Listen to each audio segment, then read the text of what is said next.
जय जगन्नाथ सांग मैंने मु प्रभु आपको स्वागत करुँच मोर यूट्यूब चैनल गार्डनिंग विथ प्रभु रे। आज आम जाना गेंडु गछर चारा को किपर भाव में लगाइबा। शीत दिन गोटे बहुत सुंदर और मुख्य गछ हूँ गेंडु गछ। गेंडु गछ शीत दिन बहुत प्रचुर परिमाण में फूल दे था। तेणु यही वर्षा दिन हूँ गेंडु चारा लगेबार सठिक समय। आपण गेंडु चारा को 3टी उपाय लगे पारे। मंजी लगे पारे, चारा गछ आनी नर्सरी चारा गछ किंबा यही भली चारा आनी लगे पारे, किंबा डाल काटी ताकू मध्य लगे फूल पाई परिवे। डाल काटी लगेबा को हेले एहीपरि भाव में 3 ରୁ 4 इंची गेंडु डाल नहीं वर्षा दिन माटी रे किंबा बाली रे लगाई पारिवे। बाली होची सबुठु सुविधा मीडियम, कारण जेहेतु गेंडु गछ गोटे सॉफ्ट कोटिंग रे जाउची, तेणु या देहरे फंगस लागिबार चांस बहुत अधिका थाए। माटी रे लगेले माटी रे जदि बेसी पानी धरिबो ताले गेंडु चारा को फंगस लागिबार संभावना बहुत अधिक। तेणु बाली रे लगाइबा द्वारा बाली रे एयर पॉकेट्स रही थाए, गेंडु गछर चेर को बढ़िबारे बहुत साहाय्य हुए एवं अधिक वर्षा हेले किंबा आपण मध्य अधिक पानी दे देले गेंडु चारार कौनसी क्षति होई नथाय। कारण जेतिकी पानी गेंडु चारा को आवश्यक बाली सेतिकी पानी धरी रखिथाए, अवशिष्ट पानी तक पट तलू बाहरी जाई थाए। तेणु बाली होची गेंडु चारा लगेबार, गेंडु चारा किंबा जेकोसी चारा बाली होची सबुठुरु बेस्ट माध्यम। मु आज नर्सरी किछि गेंडु चारा आनिछि। आपण माने देखि परथुवे एमाने मध्य कटिंग्स रु ग्रो करा जायतिवा चारा। जेहेतु एमानंकर चेर होई जायछि, तेणु एबे आमे एमानंक माटी रे लगेइ परिबा। आसंतु देखिबा गेंडु चारा पई माटी किपरि प्रस्तुत करिया। आपण गेंडु चारा आनिबा मात्रे सांगे सांगे या माटी प्रस्तुत करी लगे पारे, किंबा जदि आपन पाखे माटी प्रस्तुत करिवार समय नाही, दिन 2 दिन डेरी हो जाई पारे, तेबे गेंडु चारा को गोटे पात्र रे किछि पानी रखी ता धरे बुड़ेकी रखि परिबे, जहा फल कि चारा सुखी न जीवो आउ नुआ छोट छोट चेर मध्ये बाहर जीवो। एही परि भाबरे चारा बहुत दिन पर्यंत सतेज रहि परिबो। आपण आपन समय अनुसार माटी प्रस्तुत करी सेथिरे चारा लगे परिबे। जेकोसी गछ पई माटी प्रस्तुत करिया समय रे हमकु गोटे मुख्य जिनिस ध्यान देबाक पड़ो। आप ये माटी प्रस्तुत करेंगे जमीती कि माटी आ गछ उदा रही गछ बंची रही जी पानी आवश्यक सेतिकी पानी माटी धरी रखियो। अवशिष्ट पानी तक माटी उपरे बा कुंडरे जमा न होई जेमिति तळकु बोहिजो। सेहीपरि भाव में माटी प्रस्तुत कले आपणकर गछ मूल बा गछरे फंगस लागिबार संभावना बहुत कम। आम ए जो माटी प्रस्तुत करवा से माटी आप सब प्रकार गछ लगे पारे। केवल गेंडु गछ नुहे, सब प्रकार फूल जातीय फल जातीय परिवा पनीपरिया जातीय गछ लगे पारे। आम माटी प्रस्तुत करने नवा 2 भाग गार्डन सॉइल,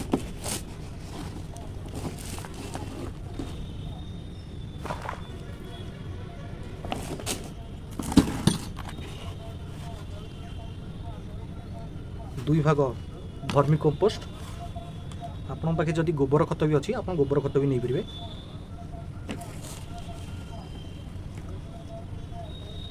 2 भाग कोकोपीट,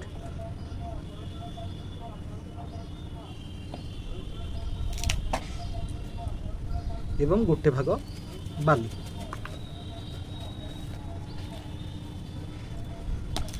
मन रखु आपन जो पात्र रे माटी नहीं थिबे सही मापरे ही वर्मी कंपोस्ट कोकोपीट एवं बाली नेबे। ताहेले समान परिमाण रे सब जिनिस माटी मिसी पारिबो। बर्तमान आमे माटी रे गोटे मुठा लिंब पिड़िया मिसेगा।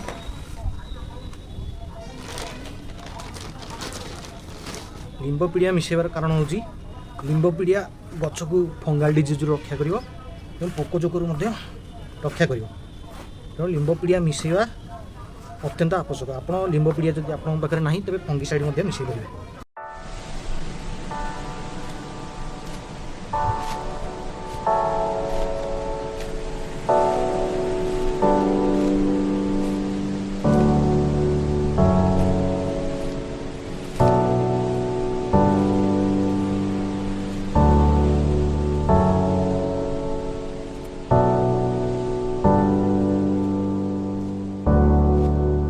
ये माटी को आम भल से गोली देले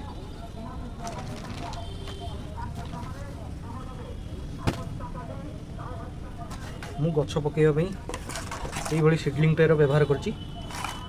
ସିଡ୍ଲିଂ ଟ୍ରେର ଗଛ ପକାଇବାର ସୁବିଧା ହେଉଛି ପ୍ରତ୍ୟେକ ଗଛ ପରସ୍ପରଠାରୁ ସେପାରେଟ୍ ହୋଇକି ରହିବେ, ଯାହାଦ୍ୱାରା କି ଚେରକୁ ଚେର ଛନ୍ଦି ହେବାର କୌଣସି ଭୟ ନାହିଁ ଏବଂ ଆପଣ ଅତି ସହଜରେ ବଡ଼ ପାତ୍ରକୁ ବଡ଼ କୁଣ୍ଡକୁ ଟ୍ରାନ୍ସଫର୍ କରିପାରିବେ। ଗୋଟେ ବଡ଼ କୁଣ୍ଡରେ ଏକା ସାଙ୍ଗରେ ଅଧିକା ଗଛ ଲଗାଇବାର ଡିମେରିଟ୍ ହେଉଛି ଚେରକୁ ଚେର ଛନ୍ଦି ହୋଇଯିବାର ସମ୍ଭାବନା ଅଛି। ଆପଣ କୌଣସି ଜାଗାକୁ ଟ୍ରାନ୍ସଫର୍ କରିବାକୁ ଚାହିଁଲେ ମଧ୍ୟ ଗୋଟେ ଗଛକୁ ଟ୍ରାନ୍ସଫର୍ କଲାବେଳକୁ ଅନ୍ୟ ଗଛର ଚେର ଯେମିତି ହେଲେ ନଷ୍ଟ ହେବ। ତେଣୁ ଏହି ସିଡ୍ଲିଂ ଟ୍ରେର ବ୍ୟବହାର କରିବା ସବୁଠୁ ବେଷ୍ଟ। ଏବେ ଆମେ ସିଡ୍ଲିଂ ଟ୍ରେରେ ମାଟି ଫିଲ୍ କରିବା।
ବର୍ତ୍ତମାନ ସିଡ୍ଲିଂ ଟ୍ରେଟି ଭଲସେ ମାଟି ଫିଲ୍ ହେଇଯାଇଛି। ଏବେ ଆମେ ସେଥିରେ କିଛି ପାଣି ସ୍ପ୍ରେ କରିଦେବା, ଯେମିତିକି ମାଟିଟି ଭଲସେ ଓଦା ହୋଇଯିବ। ମାଟିଟି ଭଲସେ ଓଦା ହୋଇଯିବା ପରେ ସେଥିରେ ଆମକୁ ଗଛ ଲଗାଇବା ପାଇଁ ହୋଲ୍ କରିବାକୁ ସହଜ ହେବ। ତେଣୁ ଭଲ କରି ପାଣି ସ୍ପ୍ରେ କରିଦେବା।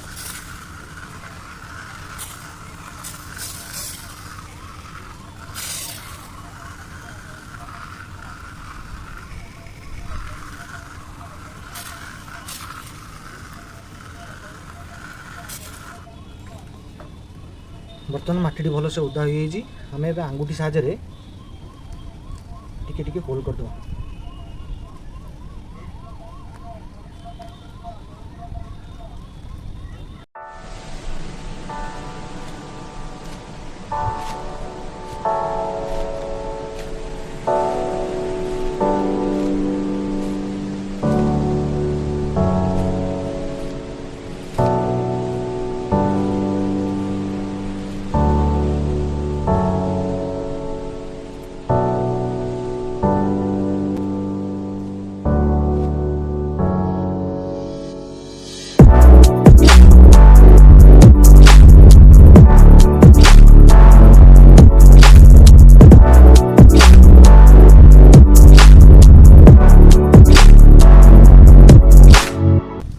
ଆପଣ ଏଇ ପୁଣି କୌଣସି ଲୁହା ରଡ଼୍ କିମ୍ବା ପେନ୍ ବ୍ୟବହାର କରିପାରିବେ, ଯାହାଦ୍ୱାରା କି ଟିକେ ଡିପ୍ ହୋଲ୍ କରିବାକୁ ସହଜ ହେବ ଏବଂ ଚେରଟି ଭଲ ଭାବରେ ଗଳିଯିବ।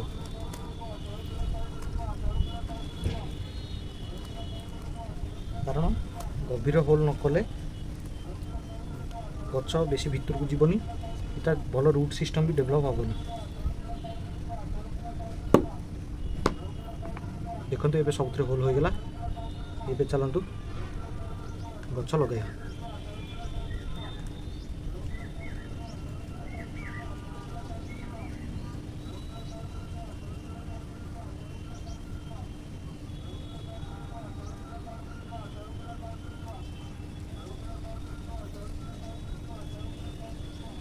ଦେଖନ୍ତୁ ମୁଁ କିଛି ଦିନ ଆକୁ ପାଣିରେ ବୁଡ଼େଇକି ରଖିଦେଇଥିଲି, କେମିତି ଭଲ ରୁଟ୍ ସିଷ୍ଟମ୍ ଡେଭଲପ୍ ହେଇଯାଇଛି।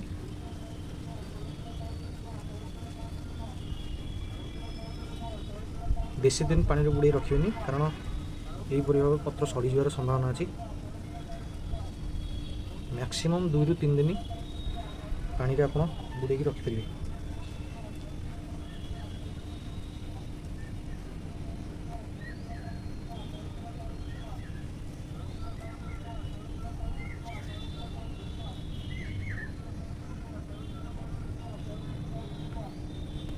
जो पत्रगुड़ा डैमेज होती से गुड़ा काटिदेवे कारण से पत्र गुड़ाक फंगस लगे चान्स बहुत अधिक थाए।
देखु एवं गछ गुड़ी होल भितर रख सारापर चारिपटू माटी को धीरे धीरे दाबीदेवा जहाँफल कि गछटी स्टेबुल हो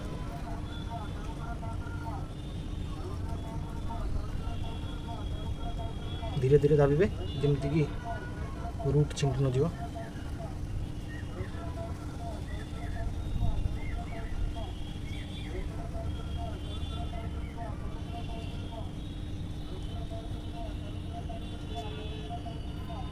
जो गछ टे छोट अच्छी ऊपर टे टेकिकी माटी दाबीदेवे कारण माटी देहरे पत्र लगे द्वारा पत्र सड़ी जबार चान्स अच्छी और गचर फंगस लगे बहुत चान्स अच्छी।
गछ गुड़ लगी से भल भाव में पानी स्प्रे कर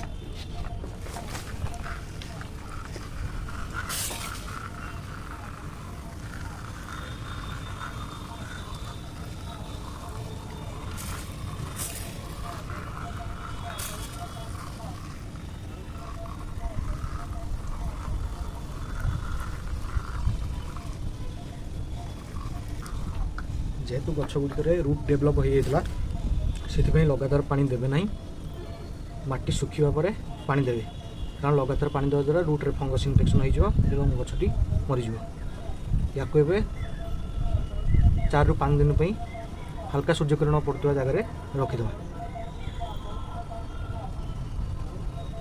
तेज यहीपरि भाव में आप गेंडु चारा को लगे पारे। सप्ताह पर मुझे अपडेट देवी जे गछर ग्रोथ केमिति होइछि तापरे मासे परे गछ को आपण अन्य एक जगह को ट्रांसफर करि परिबे। रहउछि जय जगन्नाथ।